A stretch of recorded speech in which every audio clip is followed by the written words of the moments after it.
انسان کے پاس مانگنے آئے ایک دفعہ اس کو دے دیں گے، لیکن دل چاہے گا کہ اگلی دفعہ نہ مانگے. انسان کو یہ بات پسند نہیں ہے کہ اس سے آ کے کوئی شخص بار بار مانگے. لیکن خالق نے اس انداز سے دعا کو خلق کیا، خالق نے کس انداز سے اس نظام کو خلق کیا کہ خدا سے مانگا ہے کہ خالق کو یہ بات پسند ہے کہ بار بار بندہ آ کے خدا کی بارگاہ میں مانگے.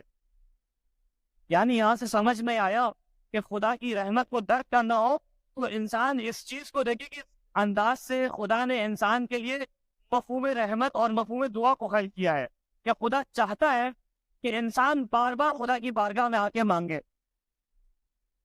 یعنی کتنا اگر اوکے خالق کے لیے الفاظ صحیح نہیں ہے، لیکن کہا جائے کتنا وسیع قلب ہے خالق کا، اور کتنا رحمت والا قلب ہے خالق کا.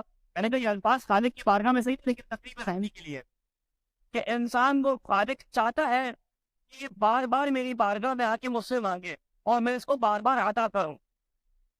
کہ جہاں یہ انسان کے لیے خالق کی رحمت کا نشانی ہے، وہی انسان کے بھی اس میں کثیر فوائد ہیں. لہذا عجیب روایات ملتی ہیں کہ یہ دعا مانگنا صرف انسان کی دنیاوی اور اخروی فائدے مند نہیں ہوتا، بلکہ خود یہ دعا مانگنا جب انسان خالق کے سامنے آ کے اپنے آپ کو تضرعاً پیش کرتا ہے، اپنے آپ کو جھکا دیتا ہے اور خالق سے دعا مانگتا ہے، تو یہ دعا مانگنا خود عبادت ہے.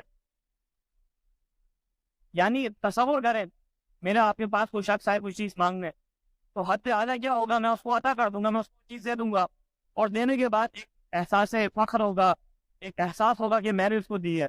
لیکن خالق کی عطا کیا ہے کہ یہ تو دے رہا ہے، جو مانگنے والا مانگ رہا ہے اس کی دعا کو مستجاب کر رہا ہے.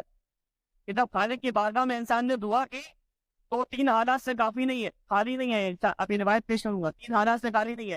یا تو دعا قبول ہو جائے گی، یا اس کی آخرت کے لیے بن جائے گی، یا اس سے بلا کو دور کر دے گی. تو ایسا تو نہیں ہو سکتا خالق کی بارگاہ میں آ کے انسان نے دعا کی اور الفاظ آدھا ہوئے اور فضا میں کھو گئے.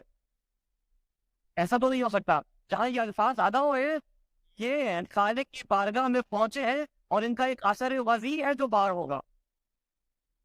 اس بات پہ تو قطعاً کوئی شک نہیں ہے. لیکن مرحلہ کیا ہے کہ خالق کہتے ہیں کہ آؤ مجھ سے مانگو، میں تمہیں اس مانگنے کا بھی الگ سے آگے ثواب دوں گا. جس تو تم میری بارگاہ میں آ کے مجھ سے دعا کر رہے ہو، اسے اپنا فائدہ چاہ رہے ہو، تمہارا فائدہ تم چاہ رہے ہو، لیکن پھر بھی اس کا حد تمہیں ثواب ملے گا.